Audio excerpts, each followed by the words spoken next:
Bienvenidos a Movilidad 4.0, un foro para escuchar a los profesionales que lideran la transición energética y los nuevos tipos de movilidad.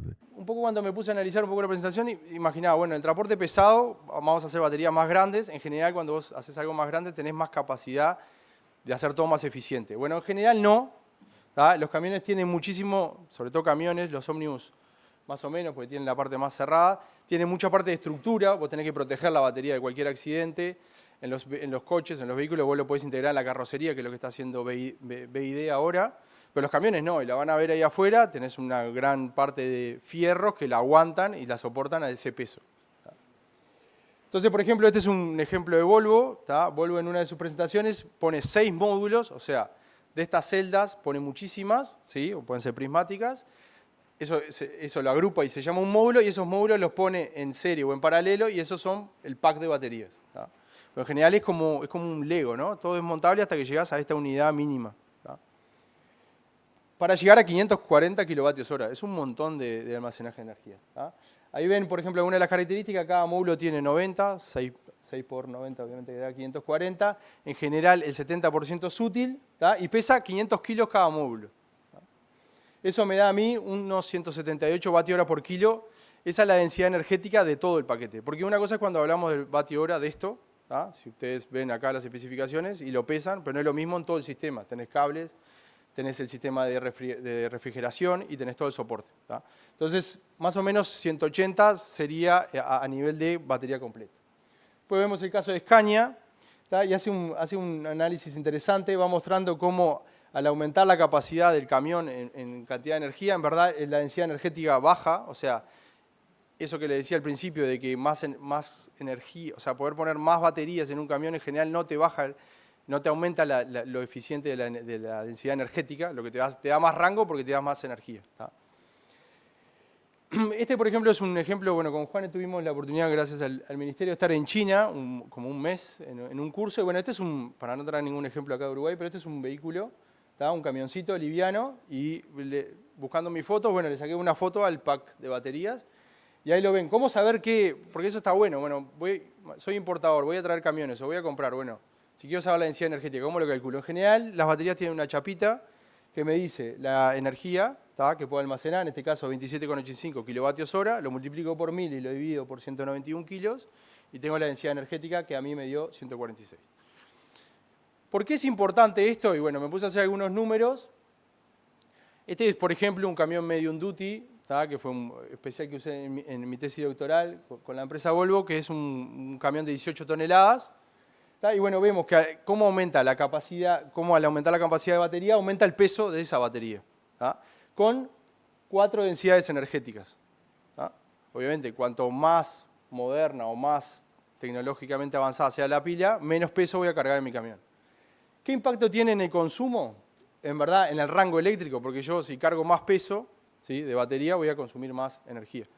Lo bueno que tienen los vehículos eléctricos es que son muy eficientes. Si yo a un camión convencional le pusiera todo ese peso, sería peor esa diferencia entre las curvas. Como soy bastante eficiente, no me cuesta tan caro cargar esa masa de batería para poder tener más rango. ¿Sí? Pero estamos hablando que con 500 kilovatios hora, un camión de 18 toneladas está en 400 kilómetros de autonomía. ¿Tá? Y ese es uno de los grandes problemas, o una de las grandes barreras que podría tener para algunos usos la electrificación. Y yo creo que lo peor es, y es algo que yo lo he escuchado, que se está peleando bastante, es cómo, o sea, si mi camión carga 18 toneladas cuando lo tengo completo, si va a seguir teniendo un diseño de 18 toneladas y yo le pongo 3 toneladas de batería, sería 3 toneladas menos que puedo cargar.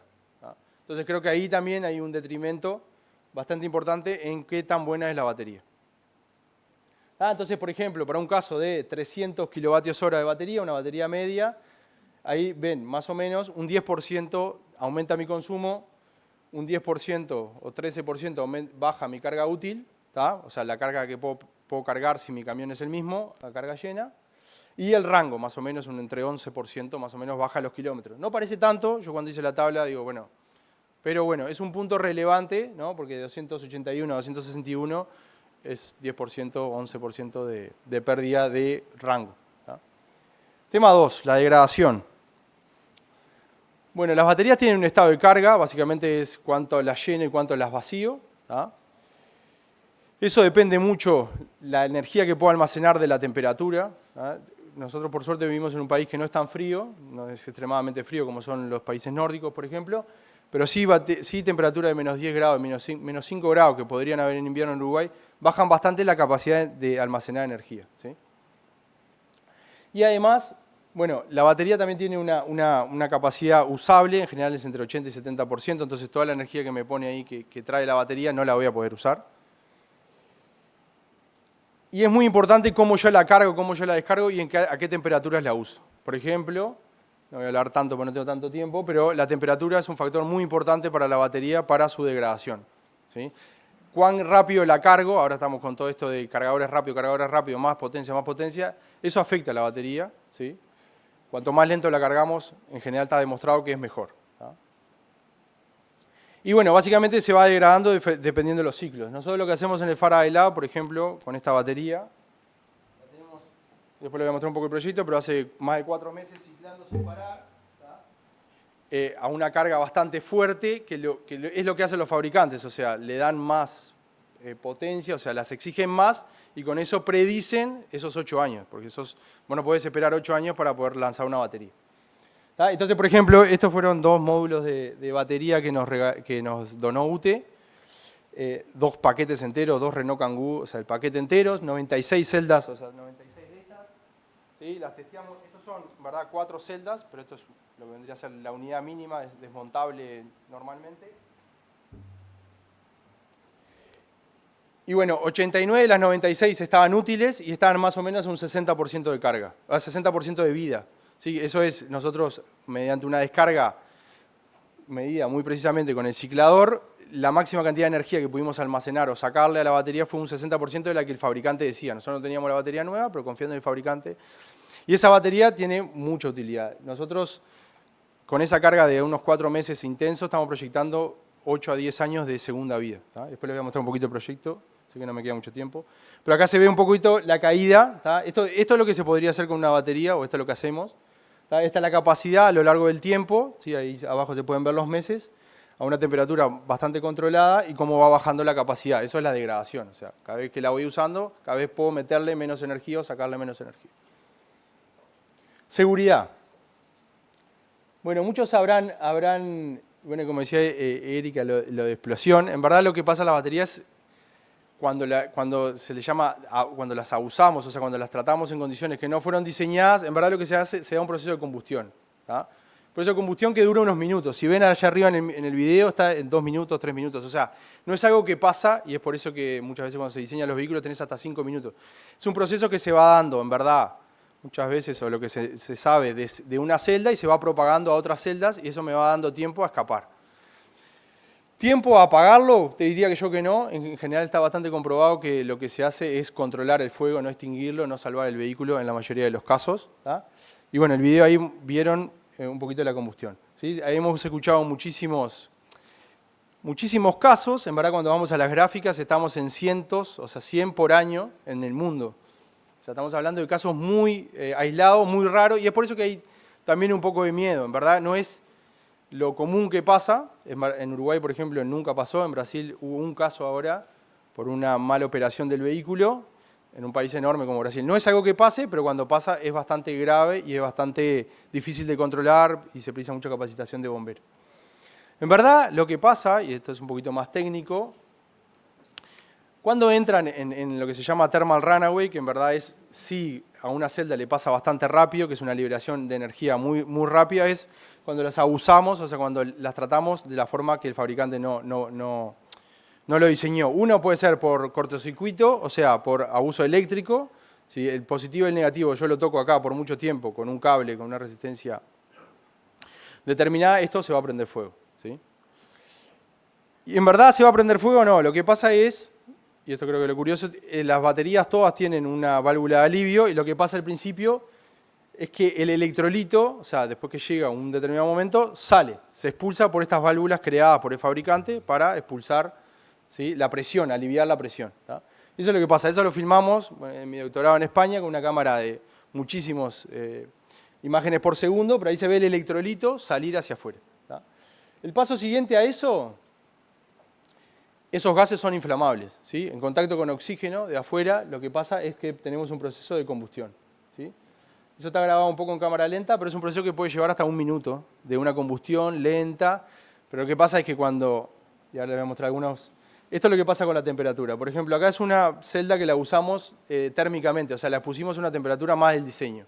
Sí, en general, por arriba de 80-90 grados vamos a tener serios problemas, ¿sí? Es una temperatura alta, pero no tan alta, ¿no? Entonces, lo primero que pasa es que se descomponen lo que está diseñado acá adentro, que en general es una barrera que protege el positivo y el negativo, y los toca, ¿sí? Y básicamente lo que pasa es una liberación de energía rápida, ¿sí? Sale el electrolito, ese es el donde se instalan muchos sensores para decir, bueno, a partir de ahora tengo serios problemas, mi batería está por empezar la combustión, tengo un cierto tiempo, minutos, para evacuar, para aplicar un sistema de extinción, etc. Y después sí, se da la combustión donde sí. Acá lo que tenemos es la temperatura del borde de la celda por fuera y hay un aumento de temperatura hiper repentino, o sea, hay una liberación de energía muy grande. ¿No? Y bueno, el proceso de combustión pasa por unos minutos, queda prendido, esta era una celda de este tipo y queda prendido. ¿No? Entonces, ¿es verdad la parte de seguridad de las LFP y de las NMC un poco menos? Sí, es un poco verdad. Esas son de las cosas que queremos empezar a hacer en el Faraday, toda la parte de seguridad térmica.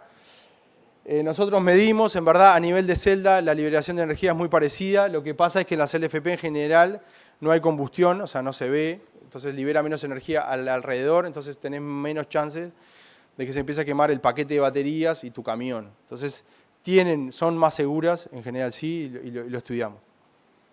Bueno, el descarte. ¿Qué hacemos con la batería? Y yo creo que hay dos opciones, o la segunda vida o el reciclaje.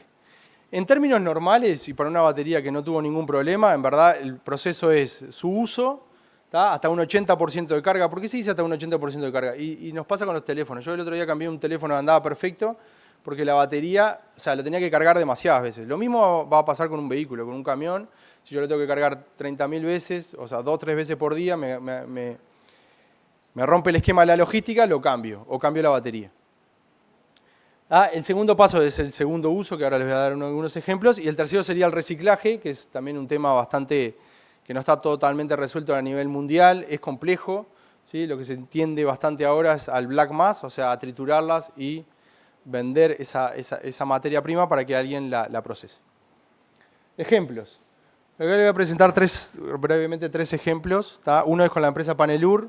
Lo que estamos haciendo es generando un primer prototipo, ¿sí? Que ya lo hicimos a nivel de casa. Esto es para un edificio, para las zonas comunes. Va a ir con baterías de estas de las Renault Kangoo, conectado a un inversor a todas las salas comunes, ¿tá? Y eso tiene la capacidad además de conectarse a paneles solares y dar no solo un backup al edificio para que no nos pase lo que nos pasó ahora, sino también el poder hacer el energy shifting, que es básicamente utilizar el horario más barato para cargar las baterías y utilizarlas en el horario más caro de la energía. Bueno, acá se puede ver un ejemplo desde la recolección, desde la central ahí cerca de Central Valle de UTE. El desarme y todas las baterías ahí apiladas. Y bueno, este es el prototipo, este es de 3,5 kilovatios de potencia del inversor. Este podría ser típico para una casa, con 2 módulos de batería de 48 voltios de estas, ¿sí? Estas 7 apiladas me da 48 voltios, las pusimos en paralelo, eso nos da 5 kilovatios hora. Y ese está totalmente funcional, toda la parte de electrónica fue diseñada in-house, demostrado a UTE que opera con seguridad, que se comunica, que fue bastante complejo. Otro de los proyectos es con Ingener, ¿sí? Este es un cargador que va a tener asociado una batería de segunda vida. Sí, hay todo un tema con la carga rápida, si cada vez queremos carga más rápida, pero bueno, la red le podemos pedir una cierta capacidad, ¿tá? Este es un cargador de 60 kilovatios donde le vamos a pedir a la red hasta 40 y todo lo demás lo va a dar una batería, cuando el auto está cargando, ¿sí? Una batería que está atrás del cargador. Cuando el auto se va, esa batería se recarga, ¿tá? Y entonces estamos estudiando toda esa parte de prototipado. El inversor va a tener que tener 60 kilovatios, o sea, va a ser un inversor bastante grande y una batería de unos 30 kilovatios hora. Para eso, en verdad, hicimos casi todo el proceso de segunda vida real y fue bastante desafiante. Medimos un cargador idéntico que hay en zona América y dijimos, bueno, este cargador se comporta de tal manera, o sea, esta es la frecuencia de uso. Afectuoso saludo desde la Organización Latinoamericana de Energía, OLADE, y de nuestro sigo. secretario. Y bueno, la parte de segunda vida fue, bueno, precisamos baterías. En verdad, UTE ya nos había donado 2, precisamos más capacidad. Fuimos a un desguace, o sea, fue totalmente a ciegas. Se compró un vehículo, ¿sí? La batería de un vehículo chocado, en la cual por fuera parecía que estaba bien, pero no teníamos ni la historia del vehículo. O sea, fue bastante desafiante en ese sentido. Ni sabíamos ni los kilómetros, ni cómo estaba esa batería. Si tenía voltaje en bornes o no, porque hay que desarmarla para eso. Se desarmó, la batería está perfecta, se ciclaron todos los módulos, la batería se puede usar, está a un 90% de estado de salud, o sea que la segunda vida tiene bastante sentido. Este vehículo no era reparable porque básicamente los componentes electrónicos no hay, entonces básicamente prefieren tirarlo, o sea, mandarlo a restos al auto. Y el tercer proyecto es un proyecto ya de reconversión de máquinas agrícolas, o sea, estudiamos, bueno, qué pasa si transformo un tractor, en particular este fue con la empresa Harwich de Jung, donde tenían una máquina recolectora de cítricos que se movía muy, muy lento, que tenía muchos operarios arriba y que en verdad el humo de un motor diésel afectaba bastante y tenía poco consumo, o sea, tenía sentido, por lo menos a priori. Lo que hicimos fue medirla, estudiarla en Argentina, que la tienen allá. Trajimos los datos y hicimos un kit de reconversión para ponerle motor eléctrico y baterías. Y ahí se viene un poquito el prototipo. Esta es la máquina en Argentina, la que está acá, ¿sí? Con el motor diésel acá, y esta es, bueno, la creación un poco del proyecto. Así que bueno, eso. No sé si creo que no hay espacio para preguntas, pero cualquier cosa, estamos en contacto.